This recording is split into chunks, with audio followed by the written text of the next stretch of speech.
All right, ladies and gentlemen, thank y'all so much for tuning in. This is 91.9 WVGS The Buzz. You are tuning in to Manhood Mindset, ladies and gentlemen. Thank y'all so much for tuning back in.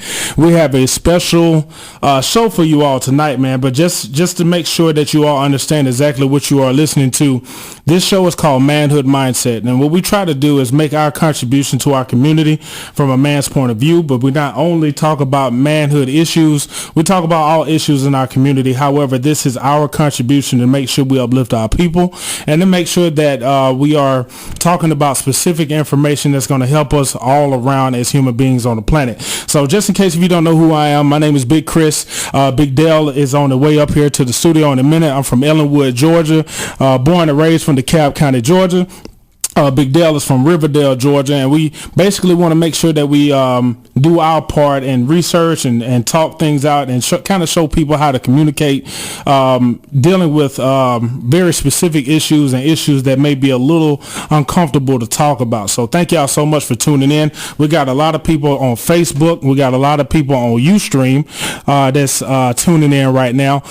Just make sure that you go on Facebook Live. You can follow me on under Christopher Pugh. That's CHRISTOPHER. Last name is PUGH. All right. So, ladies and gentlemen, without further ado, what we're going to do is go ahead and introduce our special guest for this evening. We'd like to go ahead and go all the way in because we have a limited time. This is a busy time of year for a lot of professors, but a lot of people may not understand the depth and the importance of our interview this evening. Tonight, we're going to be talking about the health mindset of men when it comes to our community, all right?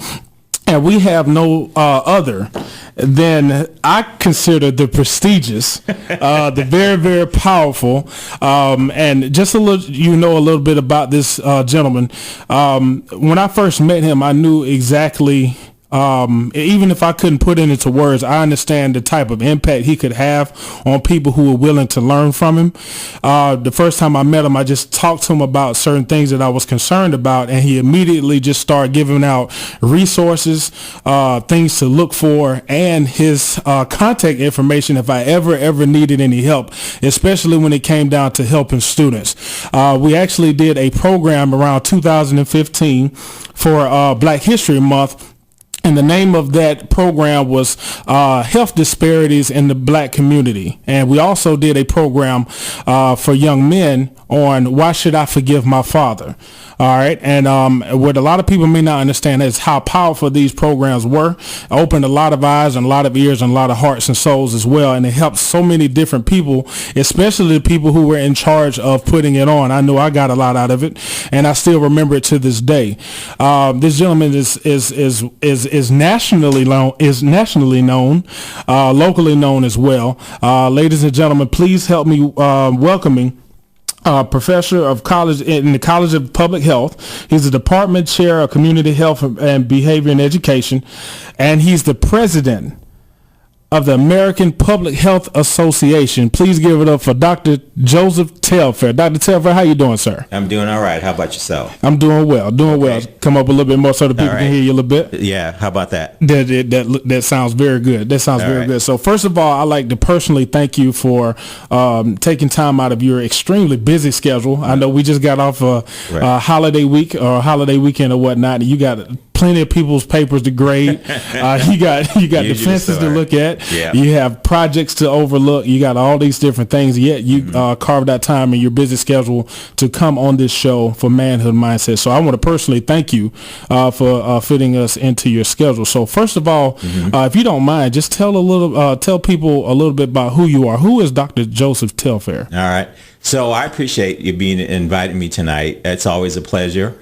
So a little bit about myself. So I actually grew up half my life in Garyville, Louisiana, which is a small rural town in across from Lake Pontchartrain from New Orleans. Okay. I was raised by my family. Right. As you and I have discussed on many occasions, there was not a father there. Okay. And in my case, there was also not a mother there either. Okay. So I had my aunties and my grandmother and that sort of folks. So they had a big impression on me.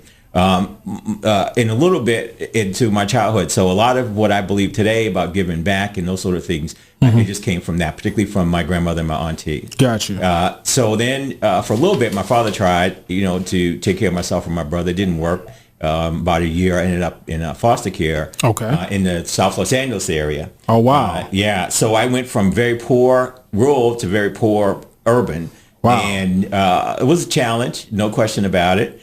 It was hard, no question about it. I made mistakes like everybody else does. Understood. No question about it. However, I felt I was very blessed in the sense that the origins that I had really pushed me to either accept that, okay, so your life is a challenge right now. So what do you do with it? Do you just sort of accept it as that and just go with that, or do you challenge the challenge and try to do something better for yourself? So Gotcha. my like I said, my auntie and my grandmother instilled in me that education was critical. Right. That reaching out, doing and blessing people, taking every blessing you had was critical. Right. So that's kind of was the pathway. So I chose the option of doing the best I can with what I had, which wasn't much. But over time, I was blessed with opportunities as a young man, and I took advantage of those opportunities to grow, also to work and to learn, and and then through the life, have a lifetime, and had different experiences in my lifetime. It brought me to here. My pathway to public health actually started out from working as a volunteer in the community with people who had physical challenges. Okay. Also working with people who grew up like me. And had those kinds of things, and that was diverse population. So it was Latinos, African Americans, people from different kind of other backgrounds, or whites, those sort of things. All of us had a shared commonality, which was that we all struggled, we all were poor, and we really wanted to do something better with our lives. So I started with that, and then was able to finish school as an undergrad. I worked, my normal pathway was working full-time 2 years, going to school, working part-time 2 years, and then that until all the way through, literally, through my doctorate program. And then, but during those times, I had leadership opportunities that I was able to take advantage of. I had persons that were giving me a shot, and I wanted to make sure that I took advantage of those even when I was a young professor. Right. And so it brought me around to being involved. I was involved with different groups and organizations and learning from them. I always sort of had the attitude that, these are opportunities. So I volunteered a lot, but at the same time, I also had to make a living. So I did that. Gotcha. But also the whole idea was to learn from that, build a skill set, and then figure out a way to give back, to make sure that whatever lessons that I learned, that I shared those in some way, shape, or form with other people, whoever just I happened to encounter, or who over time, like in the last years, had started coming to me asking me about what can I do for this or that. Right. And the leadership positions were opportunities that presented themselves, and some I applied for and got, some I applied for didn't get, and then just when you work really hard and you are able to demonstrate that, and you are able to deal with all the prejudices and all the other kinds of things that come your way, and you just sort of said, this is life. You may not be happy about it. Trust me, being discriminated against and having those kinds of things hit you, that's not, no one's happy with those kinds of things. Correct. But you could pick and choose how you want to deal with them. Right. And I made some mistakes. I sometimes just got so upset with them that I actually lashed out. Understood. And that just didn't get me anywhere beyond just getting lashed out back. So that's not going to work. So the deal is I decided to, and I learned to just be more of a diplomat about these things, and to take those lessons and say, okay, what can I learn from this, and how can I pass this on? So that's kind of where it is, and it brought me to where I am today. I mean, I get asked to do a lot of different things, and the prestigious opportunity, or just the privileged opportunity I have in national leadership, came from just working on getting a lot of opportunities to do the research that I do, to do the teaching that I do, to do the community giving back work that I do, and to have a focus more on work that says making a difference type of work, then because in academia, to be honest with you, that is not always the opportunity you have. Sometimes you have to do work that is essentially all about you. Right. And that just didn't fit my way of living. But for a while, that's the dues I had to pay. So I did that. And the first opportunity I started getting to be able to do work that actually made a difference, moved the needle, that sort of thing, I just ran with it. So that's who I am. And that's what I've done. It's a long answer, but kind of gives you a synopsis of it. That is a great answer. So basically what a lot of people may not understand is that the servant leadership portion of ascending in your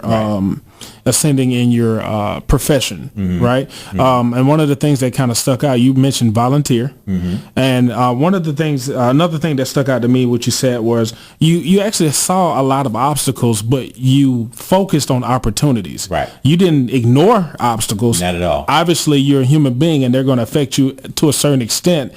But you start realizing what kind of control you had on the perception of these obstacles. Right. And then you start creating opportunities based off the opportunities that you saw. Correct. Yeah. Right. And the thing about it is that it affects you. And since it's the show talking about kind of real issues from a male perspective, when you kind of have those things, there are ways that you have to do in terms of controlling your emotions kind of thing. Understood. So I was one of those people that for a really long time, having the need to control my emotions was really a survival mechanism than anything else. Yes, I understand. And that affects you in the short and the long run, the do. And it affects you in the way you deal with other people, affects you in relationships and other things.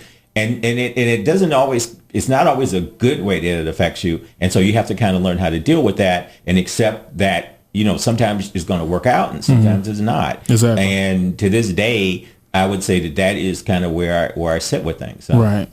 Yeah, but opportunities sometimes are given to you if you're blessed and lucky, and then other times opportunities are things that present themselves. You would do that, and I've had a combination of both. I've had a combination of where I've had to go after things, and then stuff just works out, Right. And I want to kind of ask you to elaborate on that, because I've had several conversations lately where people just say, you need to just work hard, right? Yeah. One thing I respect about what you said is that you worked hard. However, you have acknowledged the opportunities that open for you. Right. That your hard work allowed you to take advantage of. Right. It takes a balance between the two. Can you kind of elaborate on hard work and opportunities being presented to you? Can you elaborate on that for us? Yeah. So the jobs that I've had, or the jobs I have now, I can just use what I have now. So right now, my responsibilities as a department chair, I deal with faculty, I deal with students, I deal with administration, I deal with all kinds of other folks. So I have to take it upon myself to realize that other people are looking to me for leadership. And if I'm a leader, I'm glad you mentioned leader as servant, because that's the approach I take. Correct. Leader as servant. Correct. So if I'm going to do that, then that means that I have to look for opportunities, not just mostly for other people, and begin to say, how can we work on that? How can I work with people to build those things? And the deal is that, I sometimes have a difficult time. My biggest peeve is one of my biggest peeves is that some people do not want to work, they expect, because they've had opportunities, that opportunities will always be there. And when it doesn't happen, then they get upset. Others work really hard and just cannot get over it. I mean, it's just no matter how hard they try. So when I talk to the faculty and the students that I speak with, one of the things that I'm constantly looking for, as I did with you, is I'm constantly looking for, is there a way that I can help this person maximize whatever the opportunity is, or help them to work better, to work smarter, Correct. To do kind of thing. Because I can tell you many times in my life, I've worked hard at certain things and it's just been a dead end. Right. I put a lot of time and effort to it and nothing came out of it. Correct. And so it was all like, okay, so what lessons do I learn? So today, when I talk to students and faculty and even my colleagues at the national level,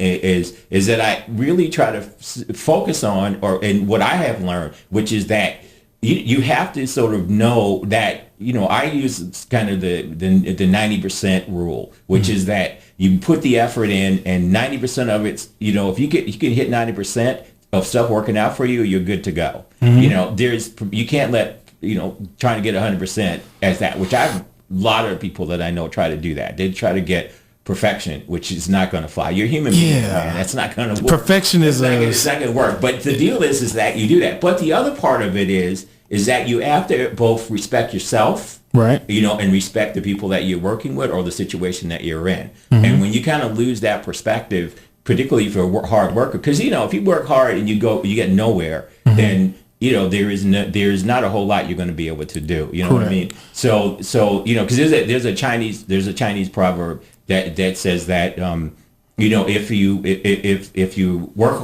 you reach out and you accomplish nothing, it's like climbing a tree to catch a fish. Okay. And basically what they're saying is that you have to really pick and choose the kinds of things you're going to do, and you got to accept life as it comes at you. Right.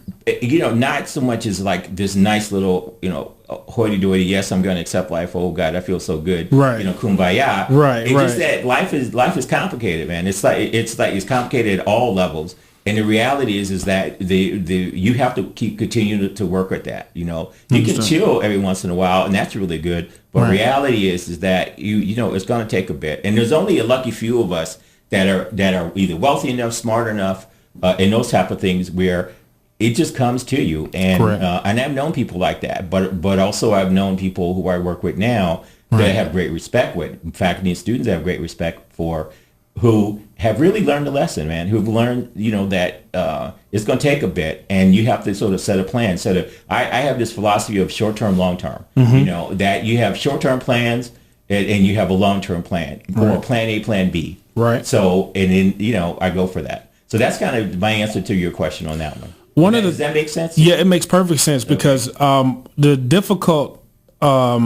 difficulties that I have in certain conversations when it comes to hard work and perseverance, right? One thing that I've realized is that a lot of people take it upon themselves to talk on behalf of people who may not have those opportunities, right? And, and it can get a little, for lack of a better word, condescending, especially if I've been afforded great opportunities, right? And I'm in a place of privilege, depending on the situation. Yeah. I can go to someone and say, well, look, I've made it. Just work hard. Right. You'll get there, right? But I've heard you say on multiple occasions tonight that it takes a healthy combination between hard work and opportunities to be presented to you, and the willingness to take advantage of those opportunities that you've been afforded, right?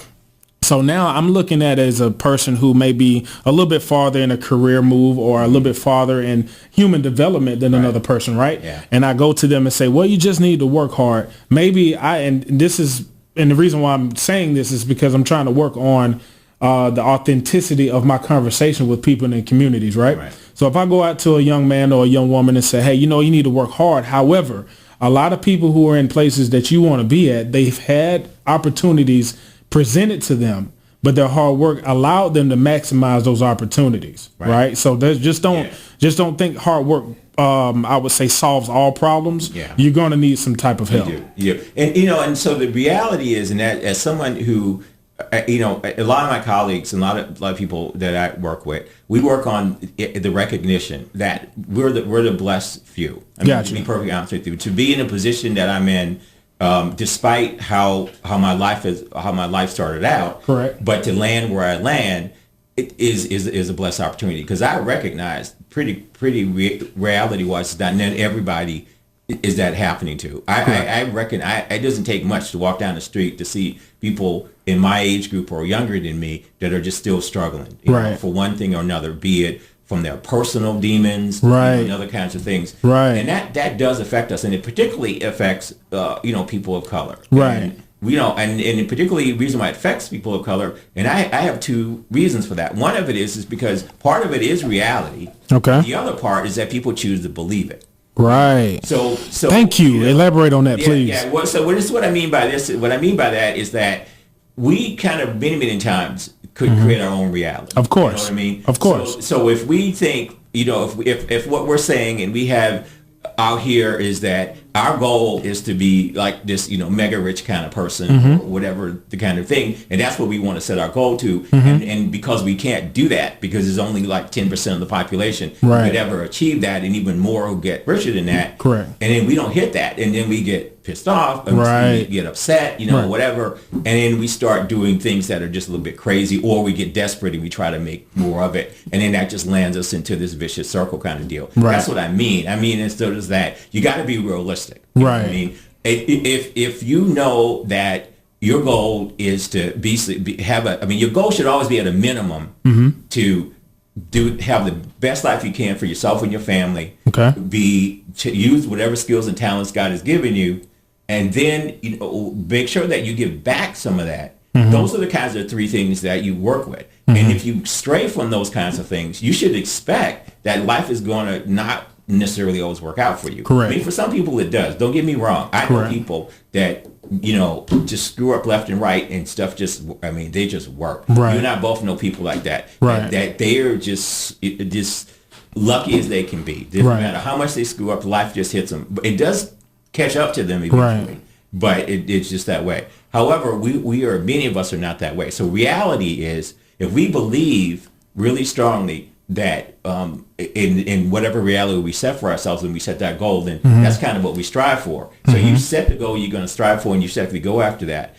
However, you got to be realistic about it. You got to be realistic. Like, okay, if you know there's only so much, you're only so smart, only so well off, and that sort of thing. Doesn't mean that you can't get smarter, you can't get more well off. You just got to be willing to pay the dues to get there. You just can't expect instant gratification. Understood. And I have this conversation, to be honest with you, with not only just some of the students that I have, but also at times I've had them with even adults and faculty, that people, people with doctorate degrees and things, that really honestly believe that the next big grant or next big opportunity is going to come to them because they're very smart. They've had opportunities like that, and stuff just doesn't work out. And unfortunately, some of the times is that we have and I'll be honest about it, in academia, we kind of set people up for that. We give them a certain period of time to be successful at a certain level, and then we have a review for them. And some people cut it, most people cut it, and some people don't.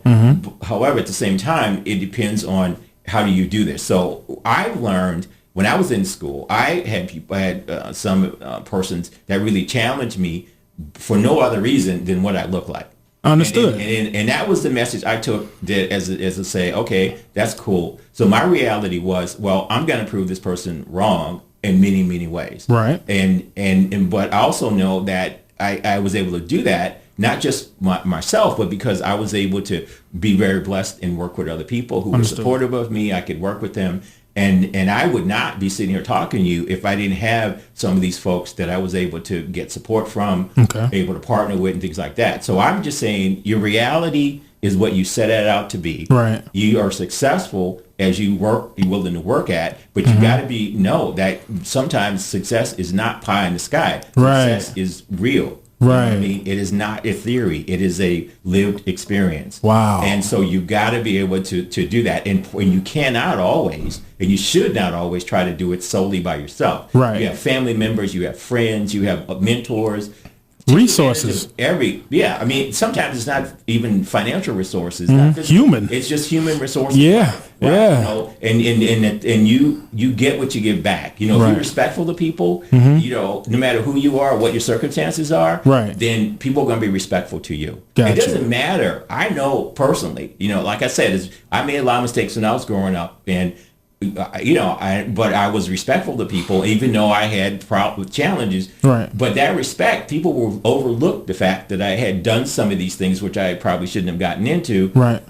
What the reality is that, well, you're respectful. That tells me that there's something enough about you that we should give you at least another chance or second opportunity to move on, kind of deal. So got you. And this, and that's the thing in life. And I try to do that in different. You can translate that into different things. Yes, sir. Like when I work with other people, because you always can figure out there's going to be, if someone in and of themselves, it has that about them, their work. They're not focused solely on themselves or solely on kind of what they can get, and more on, basically taking care of themselves, but at the same time, making sure that others are taken care of as well. It's a different ballgame.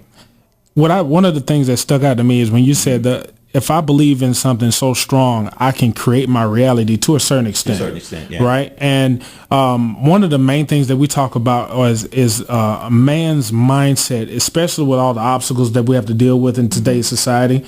And people who are considered black or labeled black have a specific treatment historically. Yeah. In the United States, right? And we talk about mental health. We talk about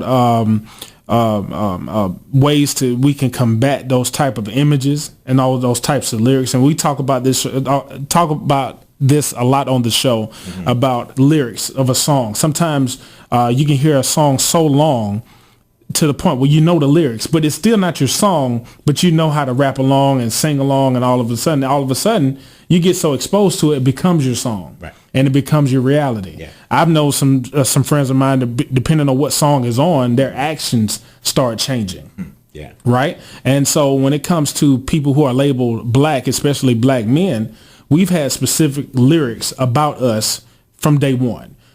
Just some examples. You have to work 2 or 3 times as harder. Right. You have to be respectful, or you may not necessarily get in trouble or discipline. You may lose your life. Right. You may lose finances. You may lose access. You may lose abilities. Just across the board. Right. And one of the things that you said was that if I believe something so hard, so clear enough, I will create my reality regardless of what the world is showing me. Right. And I think that's key because as a student, I try to stay a student as long as I can. Yeah. Because you can't teach unless you know how to learn. Exactly. So what I try to look at is, okay, how am I responding to these messages? How am I responding to these images? How do I look at myself on a daily basis? Every time somebody says something about me personally or me socially as far as a part of my group, how do I then go out and treat other people who may either look like me or look exactly the opposite of me or represent the people that's supposed to be, quote unquote, mistreating me? Right. Yeah. So what I try to do is, and we talk to young men about this too, maybe 3rd and 4th and 5th grade young men, about not only not blaming yourself for the images and the messages that you receive, but being responsible of your reaction to those messages. And what you just said, that belief system is so critical. Right. And the ability to take full responsibility and accountability of how you react to those things to then create your own reality, not the reality that was kind of trying to be created for you. Yeah. And I think that's really key and important. And I'm practicing on it. I'm not perfect. I have my days, right? And you mentioned earlier about how when people challenge you specifically based off what you look like, not about credentials, not about how you worked, and not how many people you've helped, not the extensive research that you've done, simply because your presence might have rubbed them the wrong way. Can you speak to the person that may be listening right now who's going through that profession? They could be a school teacher, a bus driver. They could be a cable person. They could be any type of occupation.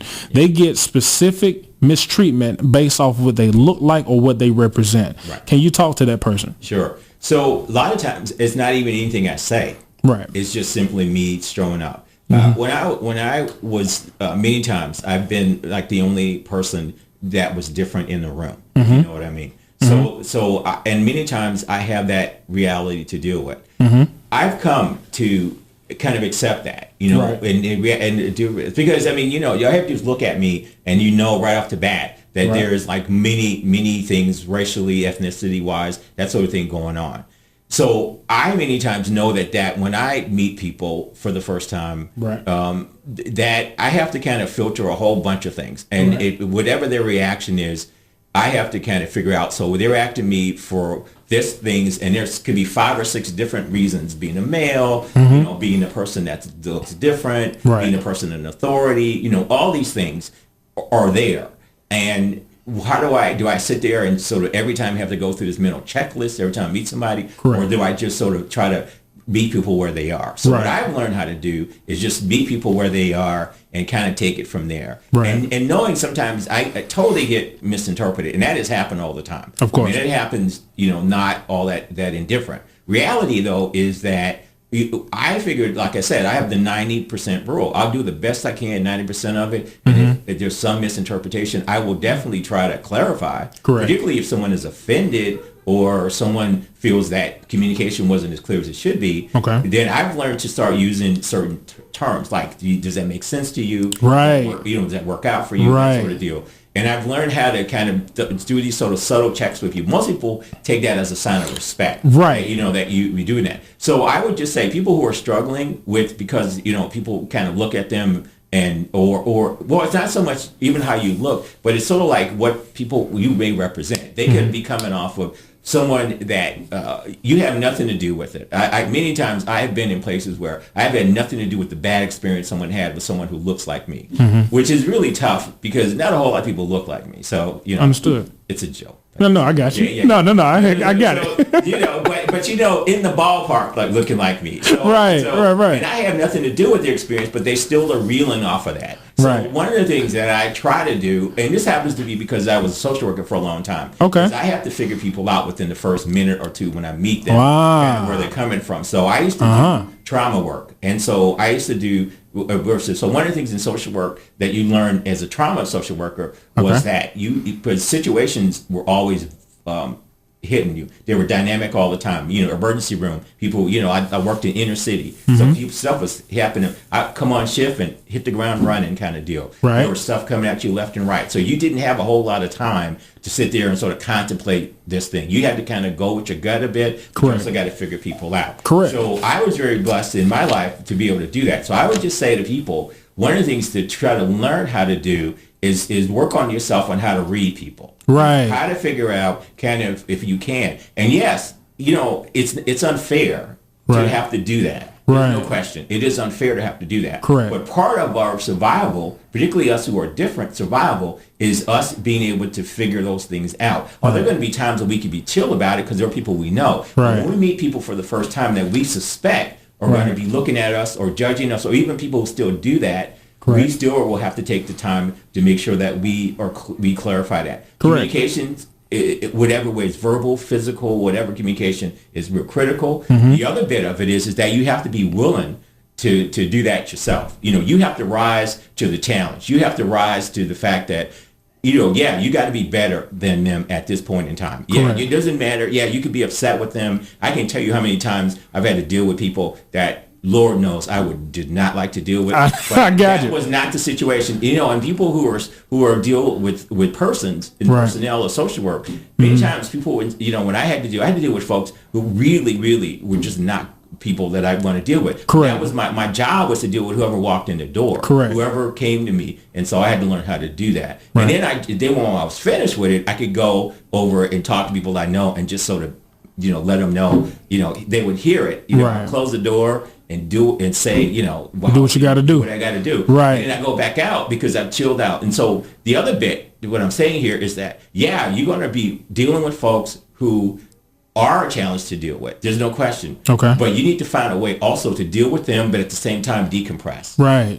Find ways to decompress. Go with a loved one or a friend, or watch a show, listen to music, whatever it is you need to do. Right. You know that this is how and also know that these as my teachers always tell me, these things shall pass. Yes. These are kinds of folks that will do this, and then part of that is just that's the thing. It's a struggle. Right. It's a whole lot, to do. And that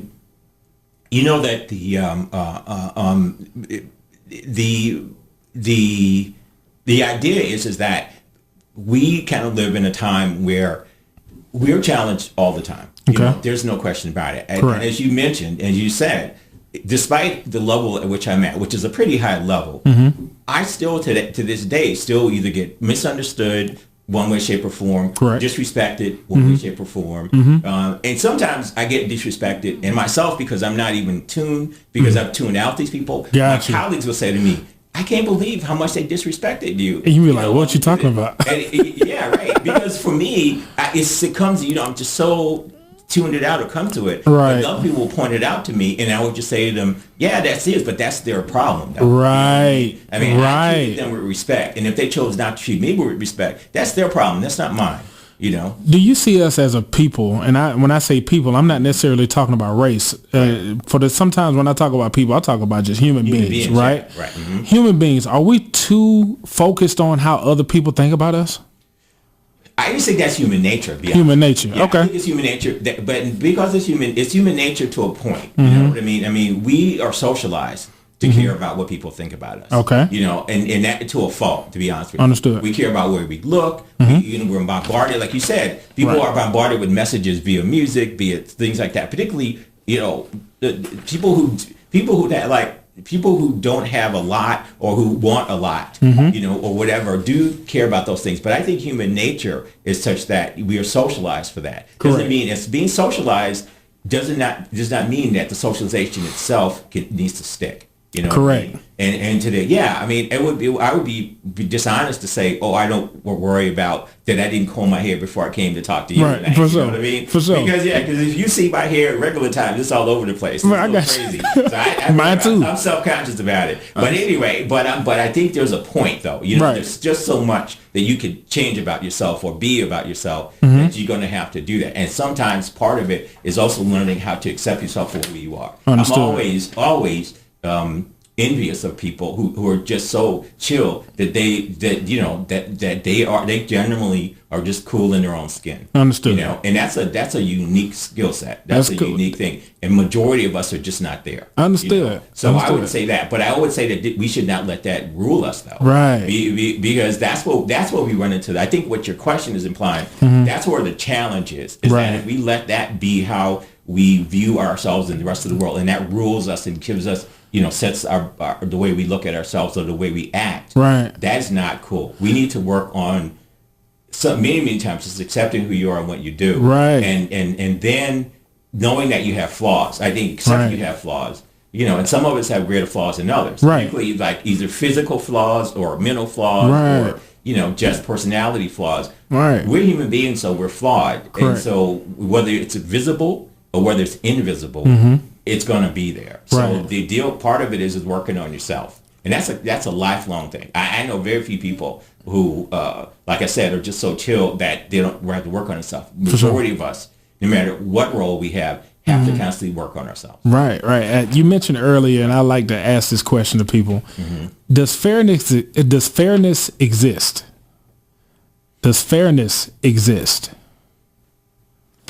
That's That's extremely tough. Yeah, it's a tough thing. We don't have an answer for We it. don't have an answer for it now. Because it's many times, it's too easy to say it's situational because it really isn't. Okay. Because sometimes things are done or said to you that have absolutely nothing to do with you. Understood. You know what I mean? Understood. And it's whatever role you have in life, a lot of times people just don't like you simply because of what it is, or the situation is unfair because of what it is. Financially, you know, many of us grew up poor. That was nothing of our own, you know, or grew up in segregated type of environments. Correct.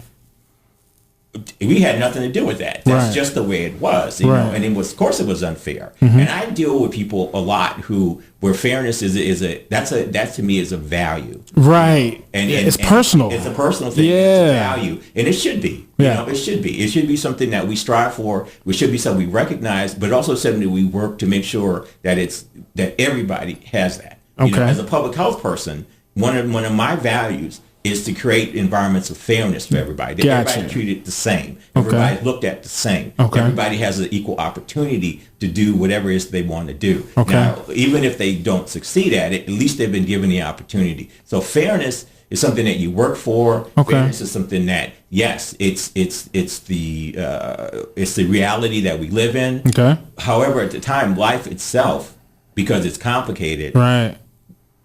it has different points where it's fairness and what it's not. But in general, I would say that it really boils down many times to many times for individuals, it's what you can. That's individual fairness. Correct. But to me, I distinguish that between more of a social and institutional fairness. Right. Okay, individual fairness is a personal thing. Gotcha. Right? But Gotcha. social institutional fairness is something that we all can work on. Right. So that's kind of what I would distinguish between the two. So that's why it's a hard question to answer. It is. For personally, there's a whole bunch of things that I personally think are not fair. Right. But as someone who and who work with people who committed to create levels of fairness, and also who've been given the opportunity.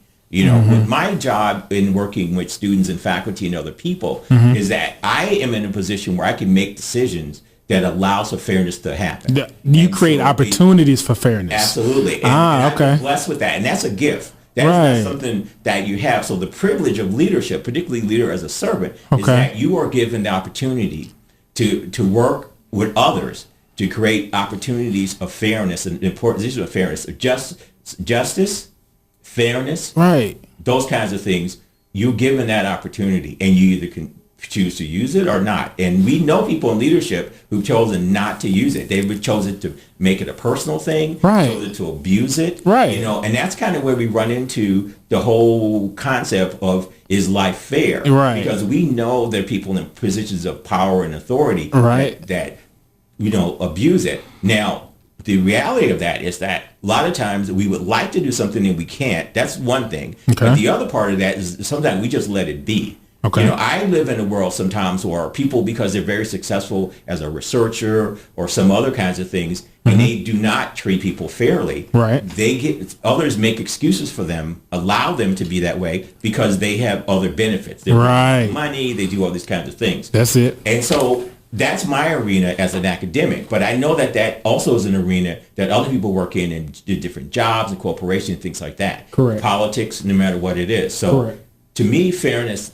is broad, but there is the individual and then there's the social, institutional kinds of ways. So I try to distinguish between the two and try to and on that one. So it's a long answer to your question. No, that's good. It's not an easy question to answer. I think what I gather from what you're saying, and I'm also combining it with how people responded in the past when I asked that question. Fairness is personal. However, societal and institutional fairness is something like a common goal that everybody can work towards to allow those pathways for fairness to seep through. Even if it's personal, because no matter what I can do, like say for instance, you can create opportunities for fairness and somebody can individually come up and say, well, Dr. Telfair, this still isn't fair. It's only a certain level of control or influence that you have over fairness. And I think what I got from you is as long as you maximize your 50% is creating the opportunities for fairness, whether that person feels fairness or not, it's something that you cannot control. Because many times, I agree with that. That's a profound thing because there are times when you work really hard to create fair environments for people. However, it doesn't mean everybody agrees. Of course. Because the work that I do a lot of work. I've worked with communities. I've worked with other people. And I part of my responsibility is try to set an example. However, it doesn't mean that even people that I work with choose to also set an example. They benefit from the example, but it doesn't mean that they set it. So that means that people will come to me and say, well, you're doing okay, but this person that you work closely with who's in this other leadership position that does that, or the student, my other colleagues, they don't work as hard as I do. That's not fair. Other faculty would say, I applied for these grants and didn't get them, but this person just kind of walks in, does it, and get it the first time or whatever. So, and so you got to many times take it as it comes and try to do your best to be directive and supportive, but also be realistic. Understood. About it, because there are going to be those situations. Well, not if, and I think that not to be pessimistic. However, reality is that life itself is more of a challenge, and that means that sometimes it's not going to be fair. And we got to kind of live with that. And I've had my share of unfair things in life, but here I am. You are, because you maximize your opportunities. Absolutely. One of the things I know you're the American Public Health Association. For people who don't understand what public health is, can you explain it in your words? What is public health? So public health is that it's an opportunity. So what you have is that we all know some idea of what we think is good health. What's good mental health, what's good physical health, that sort of thing. However, there's always a challenge in achieving that and maintaining that and even coming to the point where that is. So public health is a field where many people come from different arenas, different perspectives, lawyers, doctors, psychologists, physical health people, those kinds of things. Right. We go and we look at the same challenge, look at the same health challenge, be it an environmental thing, be it a physical issue or whatever, and we come at it from different perspective, and we provide means by which we can deal with that. Correct. With the goal of making the situation as good as possible. Correct. And particularly since it's health, making the health as good as possible. And an example of this would be, for example, what you have when you have a place where you live in an area where there's poor housing, right? Okay. And historically, a lot of times poor housing, that means that people who built these houses ages ago, they have all kinds of stuff. They have lead in the paint. Yes. They have the walls tumbling down. Yes. They have sanitation issues, things like that. Right. So you could take that as a physical environmental health problem, Okay. and you know that is not making people feel good about themselves. Right. Psychologically, not making them feel good about themselves physically, because they're running into the pollutants, and the particulates in the air, and then the toxins in the water, those kinds of things. So that means that now that's your challenge. Now what you want to do is so you come from different disciplines. So you come from health education. So that means that you have to be able to figure out how to get people to start advocating for themselves. How do they talk to politicians? How do they talk to people who can fix that? So putting people in the driver's seat. In the driver's seat. Yeah. Right. You talk to people who are lawyers. So environmental justice is an area of public health. Right. And so that means that now people are saying, okay, there's a level of unfairness here. How can we use the law to enact policies as well as direct people to that? So you have people who work in studying the numbers. So you have to get the information together. So that what they do is that they have the evidence that says this is a problem. Here's problem A, B, C, and D with this type of housing, this type of environment, whatever. And then you pair that with the stories. So the people are going to say, I live in poor housing, I've lived here for a long time, it's affected me in this way. You pair the two together, which is what epidemiology and biostatistics do. Okay. And then you have the numbers, so you have the data, and you have the stories, which is what community health and health educations do. And then you also then have a way to say, here it is, and you get people to talk to them. And then you have rules, which are the health policy people who say, okay, we know that there are rules that says you can't do this, and we need to modify those rules to make sure that this stuff stops as well as it doesn't happen again. Correct. So public health is taking an issue that we all agree to is an issue, particularly a health issue, and coming at it from different perspectives to say we have ways that we can work on this, and find solutions to this, and then to make this so that it works out. Now we can be able to do that in a rapid way, or make it do that in the long-term way. Right. And the focus is not on the individual, because we're not individualists. We're more we work on the group as a whole. So we work on group health, communities, group health, right? Broader communities and that sort of thing, both locally, nationally. And I don't know if you know, but I also work in other countries as well. I've worked in Africa. Definitely, Asia, I remember you telling me that. Yeah. Yes, sir. So so two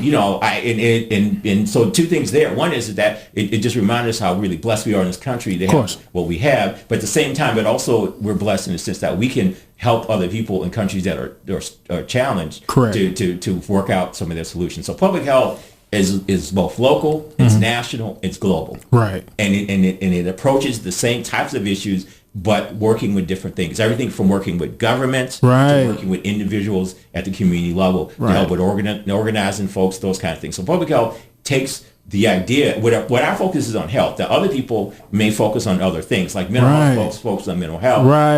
Other people that our thing is health. We want to look at, we define health broadly. Physical, emotional, spiritual. And so all those things we think makes the whole person a better person. And so what we can do for that, independent of the things around them, is what we do. So that's a long answer, but that's a great answer. How public health works. I think what I took from it is, because, growing up, when you hear public health, I automatically start thinking doctors and other people who are commissioned to do anything health related, right? But public health is a 5 or 6 year old young man or young woman understanding that, okay, this water system may not be up to par. And if I see something, I need to say something so an adult can actually put something into play where I can be a little bit more healthier here. Understanding there may be biohazards surrounding my running water, some biohazards around my food. maybe some person is not sanitary. A child needs to be educated on, hey, that person needs to watch that, small stuff like that. So I think I'm glad that you had an opportunity to kind of explain it to somebody who may not have understood the clear definition of public health. Yeah. I think it's just human focused health. A lot of people don't understand that, but if you are a human being, you consider yourself a human being, public health even includes animal and plant life. It does. Veterinary. We have a lot of people in veterinary things. But the other thing I want to just mention, though, is that when most people think about health, they think only of health care. Right. Okay. So that means insurance and yes. Yes. It's a whole lot more than that. And people know that. So I'm glad you mentioned the little child. Yes, sir. One of the things that is really a challenge for us these days as public health people is the historical issues that a lot of people in our country face. Right. I mean, people may not know this, but you wouldn't know this, that even in a country as rich and wealthy as we do, we still have abject poverty.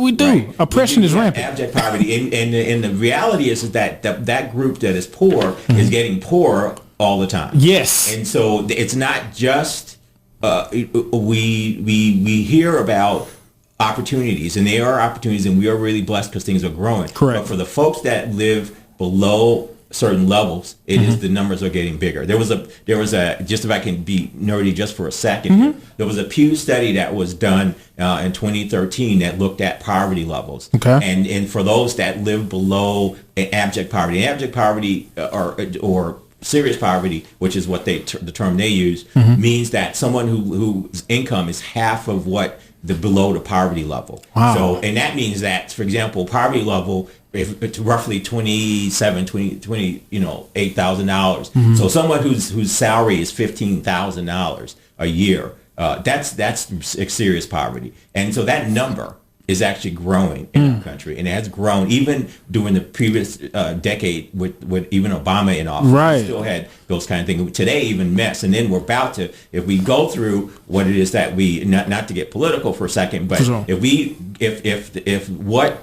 we are hearing happens with the tax issue, it's going to really be that. And so one of the things on that issue, what I always tell people, in terms of we as public health people, we advocate for people to do what they need to do. But what we say is that we need to say, educate yourself about the issues. Correct. Particularly the issues that affect you, and then vote your conscience. We don't care if it's whether you agree or disagree with us, but you make a difference. In a powerful person, no matter what level of society you are. One of the blessings about living in America is that you have the right to vote. Correct. And that means you could. And the reality is that we don't use it enough, because if we did, our society would, I think, in many ways, would be much better. Correct. And particularly my passionate issue is poverty. I think it's unacceptable for us to live in a country where we have people who are as poor as they are. And all of us do as much as we can, but we can only do so much. Let's revisit what we said briefly earlier about hard work. Okay. And the class that I teach, we just got finished talking about poverty as well. And we've noticed in a lot of things, based off what people have written as well, poverty is on purpose. Yeah. Poverty is on purpose. So when we go to people who are in poverty, what does that mean? Meaning that sometimes poverty is created. And sometimes when you have the super rich, and when you extract resources from some people and make sure they cannot obtain resources, then you can create poverty based off the power structure that you have, right? Even put like this, when you have people in poverty, when you, like, say for instance, you have someone who who was put in jail unjustly, right? Now they can't even vote. So they even can't even put their future in their hands with the vote. You know what I mean? So some things are actually put into place to keep people, poor people. I may not know that because I haven't been experienced with homelessness. I haven't been affected with it. And sometimes that attitude where when I come from, and I wasn't born rich, I haven't been rich, but I haven't been homeless. I haven't had the same experiences other people have had. And so when I see somebody on the street who's been homeless for the last 10 years, some of those ideas of, man, why don't you just pull yourself up? Why don't you just work hard? Those type of ideas come up. However, I don't know exactly what that person has been exposed to. So what do you for a person trying to be open-minded, but not necessarily overlooking people who may be trying to take advantage, how can I keep the humanity as number one? So I think I said to you, being poor for me also meant a period where I was homeless. Right. So, Understood. And that did not have a place to live, and really had to rely on other people for help and support. Understood. So the idea that the reality is, yes, there's a power structure. Yes, there are very selfish people who take advantage of that, and there's some people that really do not care if other people are now one. It's, a lot of times, the people who were at one point in time very poor, who happen to get lucky to also gain wealth, many times they get really selfish about it and not give back. Understood. And that, or historically, has been an issue. I think in our day and time, people in your age cohort and a little bit younger have a slightly different take on the world. And right. So and I think they enjoy what they enjoy, but they also recognize to some extent, now not all of them do, that there are others that are not as fortunate and want to do something about it. Correct. As far as the design of poverty, that's a question that has been around for a really long time. You know, I mean, since biblical times. Right. You know, remember the Bible verse that says the poor will always be with you. Right, okay? Right. Well, that's a reality. They will be, but also the other part of that is that's when that was said. When that was said, it also was implied that you who are well off, right? You know, because it was said to a group of people who were well off, right? The expectation is that you would also help them, create opportunities, like you said earlier, create opportunities for fairness. So what we have is that we have individual choice, just like at all levels. And one of the choices is that people who are in a position of authority and power and influence can pick and choose to do what they can. And so we have many examples of people who are really well off who give back significantly, you know, and then we have people who are really well off who do not care at all. And that's not just us in the States, it's all the world. To me, when I mean poverty is unacceptable, I mean it's unacceptable as something that we should see as unacceptable, and then we should give as much as we can, or in the ways that we can, to at least help people out who are. Correct. Now, it doesn't mean we're going to eliminate poverty. I'm one of those people that believe, I've come to believe that poverty, we will always have fixed. However, the level of it is going to be there. So I am not really 100% sure, of how much we can really do, because we've been at it. And if you know, in our country in particularly, since the 1960s, have been really working hard we had the war on poverty then, we've had poverty programs, and we had support programs like that. But we have an infrastructure, and we have a way, because we're capitalists in this country, to fighting against ourselves all the time. On the one hand, as a capitalist, your goal is to make as much money as you can and keep as much as you can. But at the same time, as a good-hearted people, which many people are, we do this. I give you an example. These 4 different natural disasters we just went through. Correct. Well, a lot of times people argue we're so divided, we're so selfish, whatever.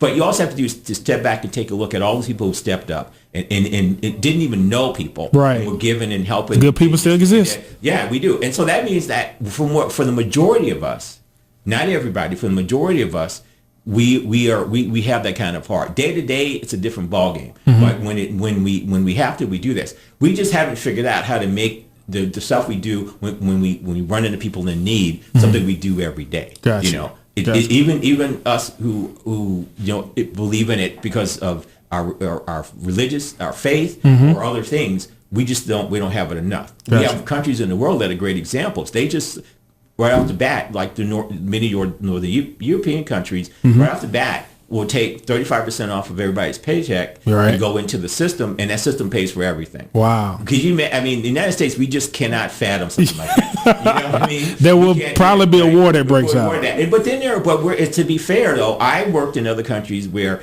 the country has abdicated helping their own people to NGOs, which are non-governmental organizations like charities, to do all the work, to do the health care, the feeding, the clothing, and all that kind of stuff. They just abdicated that to them, and their rulers have, just not done good things. Correct. So it's not just us on that. So the reality is that poverty is something that we have. Poverty, I think, will be with us. It's just that it should never be something that we just take as normalize it. That's the term I'm looking for, normalize it, which we have a tendency to do.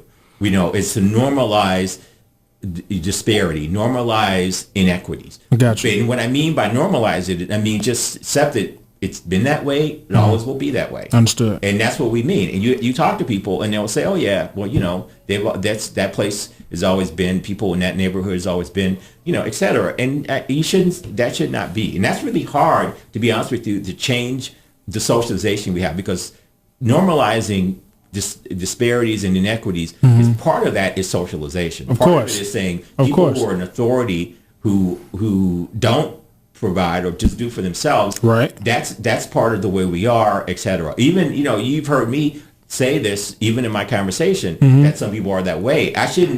I say that, but it doesn't mean that I shouldn't take that as acceptable. Correct. All right. So that's kind of my view. I don't mean to kind of go over the place. No. Right? When I look at the term, when I look at poverty, and I think because it's a personal thing for me, right. having grown up that way and still, despite the successes that I've had, it's still a very personal issue. Understood. On this one. And yeah.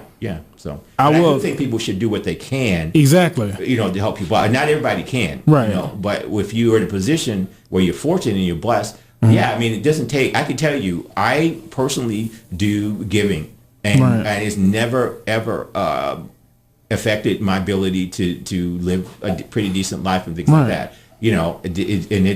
So some people believe that. Some people believe if you give part of what you earn or whatever away, that is. But I don't believe that. I believe in tithing. So Understood. That's a practice that it's a discipline. It's a discipline, right? Yeah. And I've been very blessed with it, and I haven't had to worry about stuff. So, Understood. At least so far. Now I could be, could change, but I doubt it. Yeah, I understand that. I definitely, what I hear from you is what I heard from you, and not to speak for you, but how I accepted it and how I received it, is public health is an ongoing challenge. It is.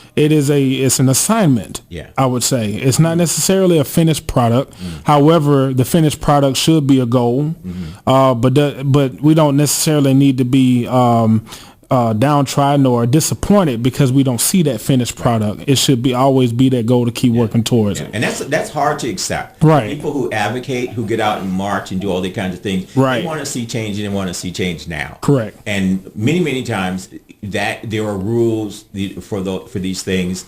There are policies for these things. Correct. And even some of the work that we do, we have to kind of accept that the rules exist. Right. Right. And sometimes there are like things we cannot do anything about. Right. That's why I really go back to what I said. If you want to make change, then use your power as a person. Right. Educate yourself on your issues, and then figure out a way that you can either vote or work to talk to others. Which brings me to the other point that I want to make. Many times we have people that we really highly disagree with. Of course. We cannot do.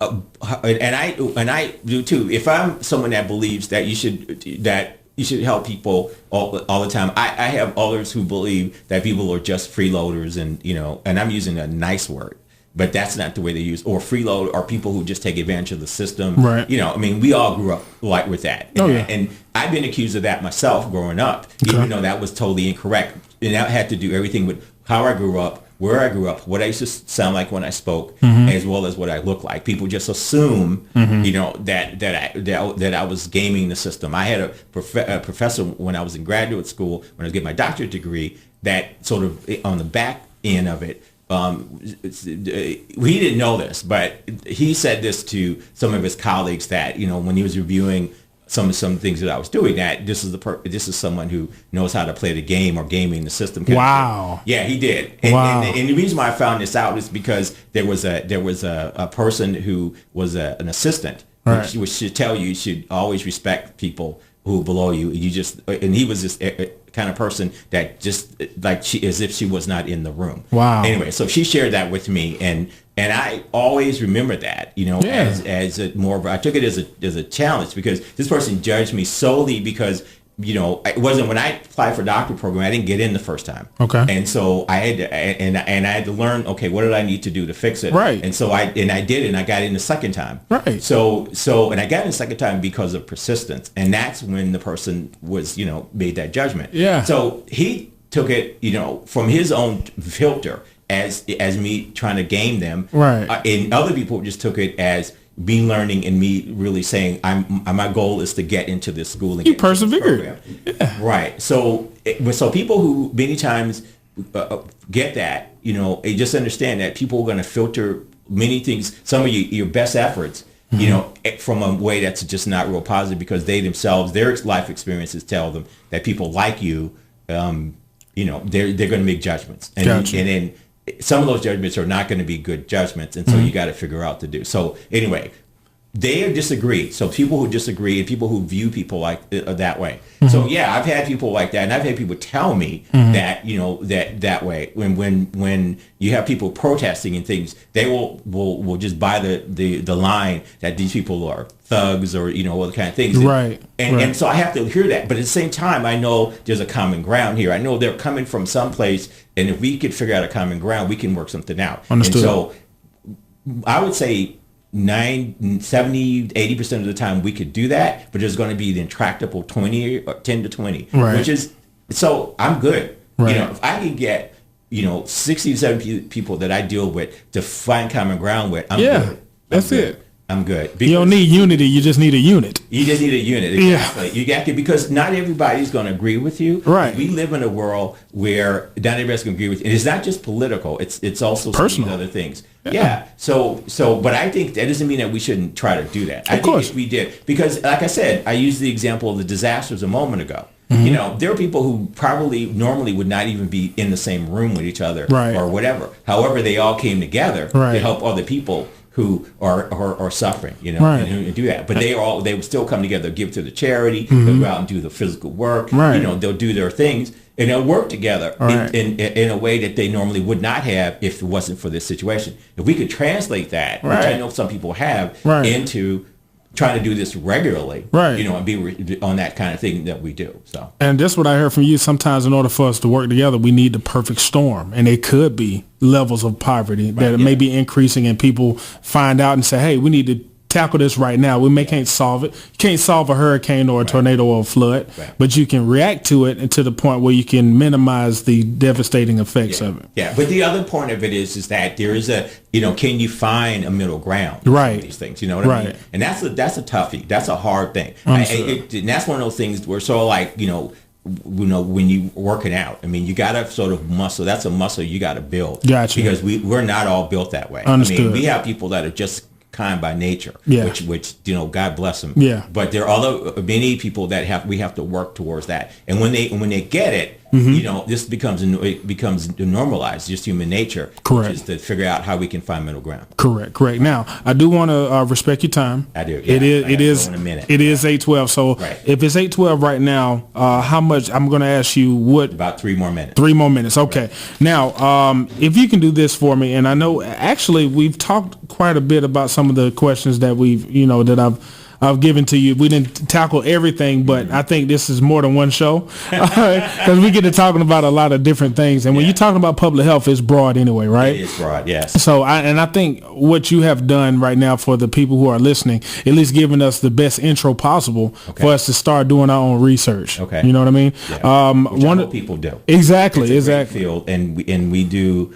I'm extremely blessed to work. There's people who work really hard all over the world. Gotcha. And who work in this field. And selfishly, this is one of those jobs where if this is a job you want because you're going to make a lot of money or be famous, forget about it. Okay. That's just not what you're in it for. What you're in it for is, you need to make at least a basic living, but at the same time, it's all about helping other people to do the best they can. Gotcha. Now, Dr. Telfair, before you leave, we try to ask our guests to talk to that one young person, young man, young woman, or if both of them are listening right now, who may not understand what their purpose in life is, may not understand, they've heard you talk about your obstacles, your hardships, but they're in the process of now like pretty much giving up because, well, he's lucky because he's educated. Right now, I'm a kid. My parents not necessarily working for me. I'm literally fighting against grown-ups. I don't know the way out. What do you want to say to that young person or young people listening right now? Yeah. So that your life is your own. You know, that's the first thing, is to think about this. Your life is your own. Okay. And even if you are in those situations, and I've definitely been there, you know, where I had to fight my way up, where people did not, adults in particular, do that. When I lived in foster care, you know, I lived in multiple foster homes. And so the major thing, you know, with one exception, that was just a job to them. They really didn't necessarily care about kind of who I was or what I did. Respect. And it's why I got into trouble in certain types of things. And I made mistakes on that thing. However, the idea is that I had to keep saying to myself, this is not going to be my future. You know? Right. And this is not going to be the way that I'm going to lay out my life and just to do this. And that's not easy per se, because Right. there are going to be times when you're just going to have to like run in place. And That's true. and so that's the thing. So I would just say purpose wise, you know, your life is your own. And what you want to do, you need to do whatever skill sets, whatever things you have to do the best you can with that. Okay. And then make sure that you at least, you know, figure out, you know, if right now there's not a whole lot of people that you know, there are opportunities that are out there. I mean, there are things, there are media situations. You know, there are people you could reach out to across the media and other things. There's always going to be someone who will listen to you, and if that's all it is. Because I can tell you personally, sometimes that's all I needed was just to vent, you know, just sit down and just vent. Yeah. And someone who would just at least listen to me. And there are people on the radio, there are people on the, you know, the television, the phone, you know, there's all kinds of free people you can pick the phone up or talk to who are willing just to listen to Exactly. you know, and just and then do that. And then, you know, if that's what you need as a lifeline to just keep it hanging in there. Right. Because there are going to be people that are constantly going to be on your case or whatever. So Correct. I would just say keep that up. And then, as I said, I mean, like most of the time, 9 times out of 10, my always push is to like, if I can't help you, there's someone I know who can. Exactly. And so if you can't help yourself, there's always someone out there who can. Right. And so you search for that, and you will find that person. Exactly. Or those persons. Exactly. Or kind of thing. So that's what I would just say. Recruit your mentors, ladies and gentlemen. Your mentor does not have to know you. No. They don't have to know you. They don't even have to know you exist. That's right. Just start recruiting mentors. Last but not least, can you tell us how this experience was for you to be on Manhood Mindset? What was this interview like for you? It was you know, I want to use the word cathartic. Can I say? Okay. Is that, I mean, you know, I got to Google that word, by the way. Yeah, you got to Google the word.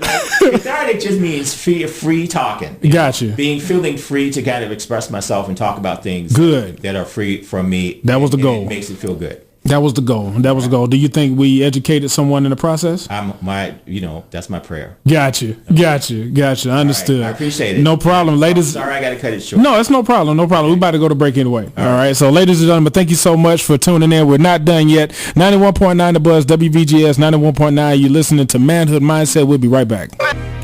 All right, ladies and gentlemen, that was let me fade this out. Yep.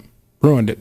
So, ladies and gentlemen, thank y'all so much for tuning in. We just got finished interviewing Dr. Joseph Telfair. He is the president of the American Public Health Association. He's a college professor here at Georgia Southern University, and we had a very extensive conversation about his purpose, his journey through public health, and some of the obstacles that he approached in his life, and how he strategized to turn his obstacles into opportunity. And a lot of things that he shared with us, hopefully that we can actually take some of those talking points and instill those in our daily life. One of the biggest things that he said that kind of stuck out to me is he has a servant heart. He has a volunteer type spirit, and he found himself in a lot of different opportunities specifically because he chose to serve. All right.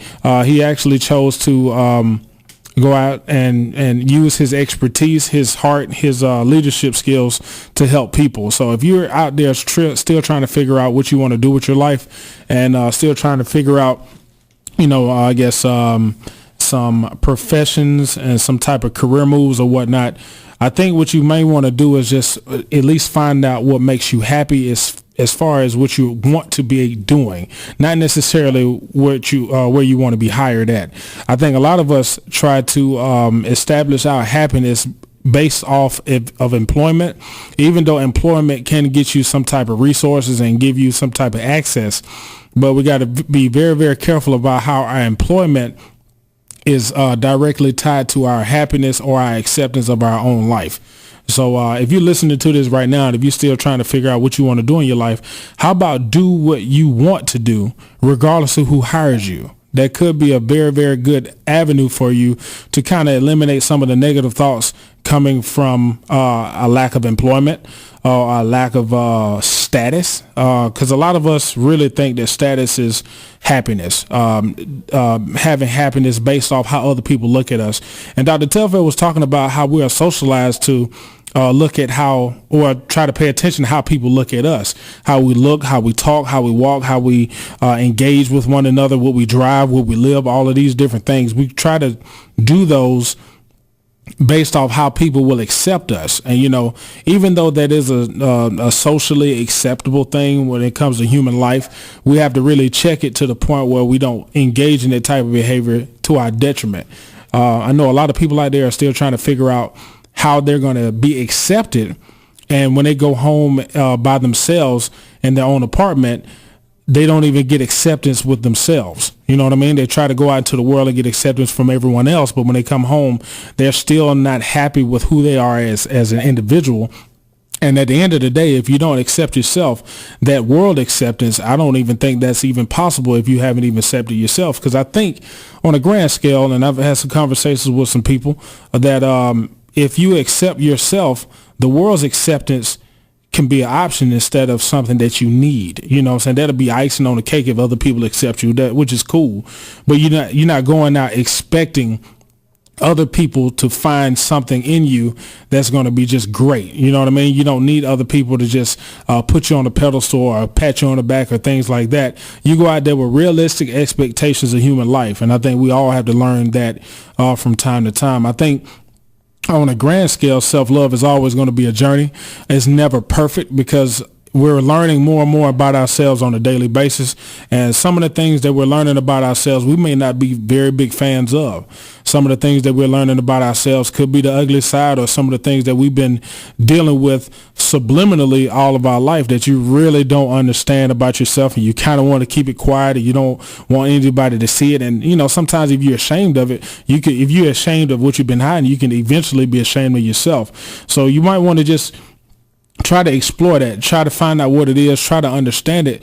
And because some of the demons that we're fighting, man, are not our own demons. Some of those demons have crept in our life and tried to make us responsible for what's going on.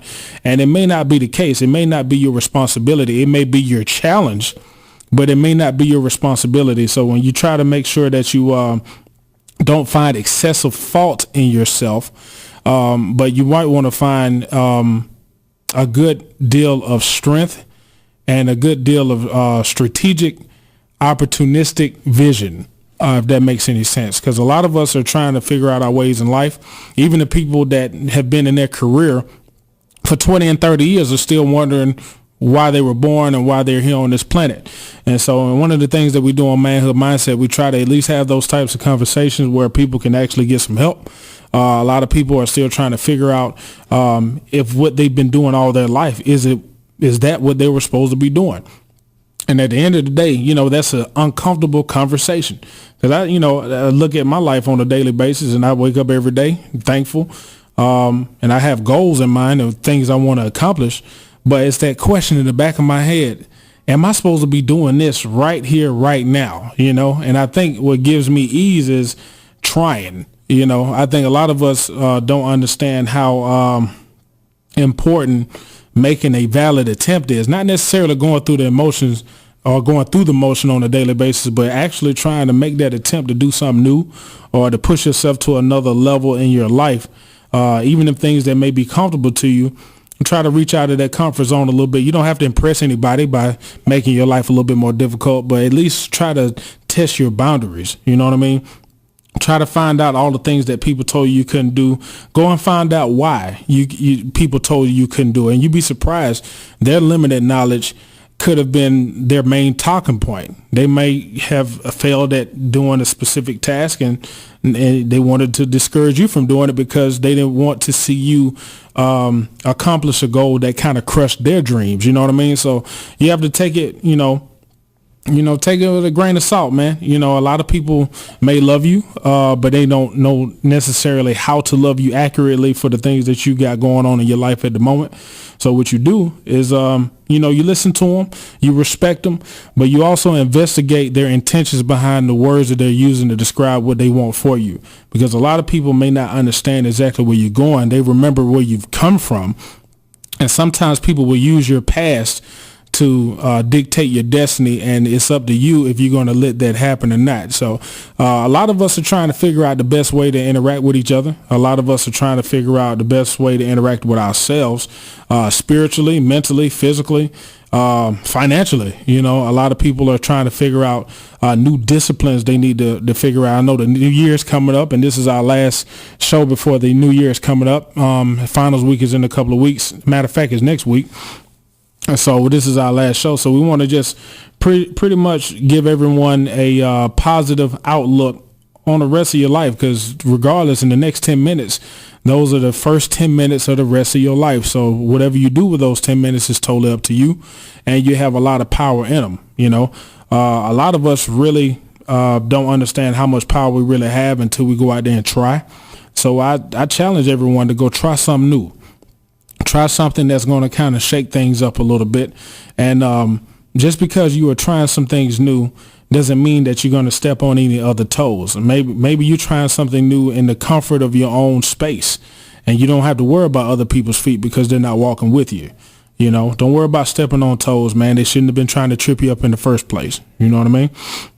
So if you constantly believe in yourself, keep trying to figure out what you're supposed to be doing on this planet before you leave. What is your assignment? I think on a daily basis, if we ask ourselves, what is our assignment, I think we'll be fine. I think us even trying to seek, we're going to find some things. It says, seek and ye shall find. But if you seek, if you try to look for some things, man, things may pop up that you ain't even look for that could be more beneficial than the things you thought you wanted. I think just going out there and trying to be that better person, be that better father, that better brother, that better uncle, that better son, that better nephew, all of those different roles that we may have, man. Go out there and see if you're going to try to maximize your role. And understand exactly what role you got in your family, in your friend circle. I look at a lot of my friends, man, we like the X-Men or something, man. All of us got specific special powers. You know what I mean? Some of us are really good drinkers. I just playing. But some of us really do have some financial expertise. A lot of my friends are gurus when it comes to health and nutrition. Some people are education majors. Some people are handymen.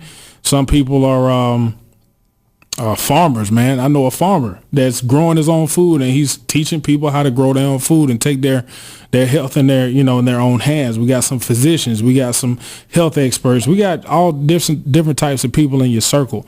And what Dr. Telfair was talking about a little bit earlier, man, even if you're struggling to find guidance, a lot of us don't understand that you don't have to know your mentor. If you need help out there and you need people who really, really know what they're doing, a lot of us have taken it upon ourselves to think that just because that person doesn't know me, that they can't help me.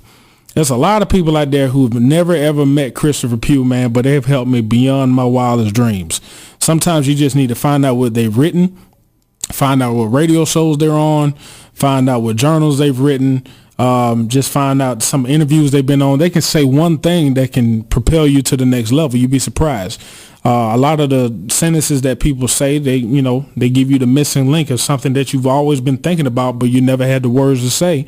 And you just, for some strange reason, you decided to look up a person that day and they said something that clicked, and now you on a roll and you can't even look back. So small things like that help us matriculate through life. I just wish everybody the best. I hope everybody, get you find you some new folks, man. One thing about having people in your circle and finding new friends and things of that nature, they don't necessarily have to be close friends, bosom buddies. They just have to be on your team. You know what I mean? Get some more teammates. Find out some people that can play their position very, very well. You don't necessarily have to hang out and chill with them and doing all this other good stuff, but you can possibly get somebody who know how to run routes. I like football analogies, man. So that may help some people out. You don't necessarily have to run routes with them, but if they run the right route, they can help you all score as a team. You know what I mean? So, a lot of people don't have to click. You know what I'm saying? Some people say, I can't hang out with that person all the time. You don't need to hang out with that person all the time for that person to be able to play their position. And sometimes we got to take this life strategically, Some of our best friends may have strengths and weaknesses, and you need some strengths where they may be weak. So you need to start recruiting people on your team. You know what I'm saying? I know a lot of us are very, very loyal to the people that we grew up with. And I think we should remain loyal as long as it is beneficial to your overall human development. And sometimes when people change in their direction, it's not personal. They don't have anything specifically against you, but they can't play the position they've been playing for you right now. And probably in the next coming months or whatnot. So you need to start recruiting, probably start having tryouts for your squad.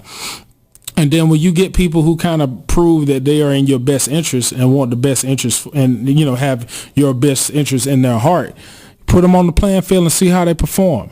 See what they can do for you. You know what I mean? You don't use and abuse them, but hey, trust them with a little something to see what they do with a little bit of your trust. And then see how far they can run with it and see if they can score with it, And if that's the case, man, that person could have a permanent spot on your team until they show you that they can't perform anymore. And then you can just act accordingly after that, man. So it's all about self-love and self-appreciation. And sometimes your worst performer on your team is you. And how would you actually approach that, man? If you're on your own squad and you're the person that's holding the team back, how would you address that? I think that's a difficult conversation we've all had when you may be a part of the squad and everybody's waiting on you to perform. Everybody's waiting on you to pull your I would say your load or your weight or whatever. So, just some of the things just to be thinking about, man. But this is what Manhood Mindset is about, and I'm glad you all are listening. I don't know who's out there listening right now, but this show will be recorded. We're going to put this on YouTube. Just in case if you missed it earlier, we did interview Dr. Joseph Telfair. He is the president of the American Public Health Association, and he's a professor here in the College of Public Health at Georgia Southern University. Very upstanding man, very cool person, and a great teacher. And so we had the pleasure of interviewing him tonight. He only had an hour to give us on Manhood Mindset tonight, so we really, really appreciate his time and his effort and his ability to carve out an hour worth of his busy time to come in and try to talk on the show and try to help some people who may be listening. So hopefully everybody had a good Thanksgiving break. Hopefully you all saw some family members you haven't seen in a long time. Hopefully, I've seen a lot of people getting married, a lot of people having new babies and stuff like that, man. God bless y'all. I wish you nothing but success and love and more abundance across the board, man. You got a lot of people getting new jobs. It's a lot of good things happening in this world, man. So, don't try to, I know it's a lot of confusion happening on the planet as well. I know a lot of things that's on the news. A lot of things that we really don't understand the next step will be. However, sometimes when you're not necessarily sure about the future, make sure you're sure about the present. Look at what you have. Try not necessarily just to be content with what you have, but thankfulness is very, very critical to your mental health as well, because sometimes we can get into a rut where we're just not thankful for anything that we got going on, and we can start creating our reality like Dr. Joseph Telfair told us earlier. Some of the times when you believe that your life is bad, you will start creating that reality for yourself. And some of the things that we believe, depending on how passionate we believe in them, we will start creating our own reality, man. And we gotta be careful about that, man. It's power in words. It's power in the tongue, man. And words are tools. And all of the words that we use, they're either going to build something or they're going to destroy something. And words are neutral until you put your intentions behind them. So when you start saying self-destructive things to yourself, man, you got to be asking yourself, what am I really trying to do to myself? And is it anybody else's fault? When other people say words to you, they may not hurt as much, but until you start investigating, hey, man, when you said that to me, man, what was your intention behind telling me that? You'd be surprised what someone's intentions behind the words that they use to you. Start researching people. And Dr. Telfair also talked about researching people, reading people. You can read all the books in the world, but some of the books have never, ever met the people you had to interact with tomorrow. So when you go to your job, when you go to any type of social event or anything like that, You need to start observing people, not in a creepy way. You know what I'm saying? If you observe people in a creepy way, people will call the police on you. However, you can you can observe people strategically, so you know how to interact with people. You need to know people's pet peeves. You need to know how it will make people tick. All of that good stuff, man. So just try your best to grow. Just try your best to grow. So I'm gonna read y'all a little bit. There's a book here that I like reading from time to time. It is a book called Visions for Black Men by Naeem Akbar. And it's a very, very extreme book. And I say extreme in the most positive sense, meaning that it's not apologetic, and it's actually to the point. And it's actually, it just helps. It just helps. I will give you all a brief snippet of what Dr. Naeem Akbar was talking about, and it's a section in Manhood Means Self-Definition on page 31, and it's a book called Visions for Black Men by Naeem Akbar. And he was just talking about our major problem is that we've started imitating European Americans too much. Do you realize that the reasons our young people are in so much trouble right now is that this is the first generation of African people in the history of African Americans who do not know that they were on a plantation. Every generation of African people have known since the year of 1555 or 1619, depending on what date you want to use, since the date the first slave ship landed here, that is a dangerous place for Africans. We've either got to change it, kill it, or leave it. Our people have always known that. They knew that during Reconstruction. They knew it on the plantation. Even when they were indoctrinated to passively deal with what they had to deal with, they kept praying for liberation. Even in the 50s and 60s, there were constantly an aspiration. This can't be right. Something is wrong with this. And even the most accommodating, most conservative, most middle-class thinking, most white acting African Americans always had the idea that we got to change this thing. We've got to make this thing better. We got to free ourselves. Then suddenly the good old desegregation days came along. We turned our children over to Euro-American education system, and our children began to believe that Webster, the television program, was the truth. We began to believe that white folks made better parents for our children than black folks. We turned them over to television to raise them. So a lot of things that a lot of people talk about is very, very controversial. There's a lot of things that we got to understand. And one thing that I realized, man, just looking at our youth, we do owe it to them to give them the truth. That they're young enough to be lied to. They're young enough to be told the truth. And only times, sometimes when people like to sugarcoat information is when they're not trying to give people the real deal. So, ladies and gentlemen, thank y'all so much for listening to Manhood Mindset. We'll be back next semester and starting in January. Hopefully everybody enjoyed the show. This will be updated and uploaded to YouTube. This will be on SoundCloud as well. You can reach us on SoundCloud at Manhood Mindset. You can go to Twitter and follow me on Big Chris Joker on Twitter and Instagram, and Christopher Pugh on Facebook. And that's you can follow Big Dale from Riverdale on Executive Dale on Instagram and Twitter. And he's Dale Arnold on Facebook as well. So thank y'all so much for tuning in.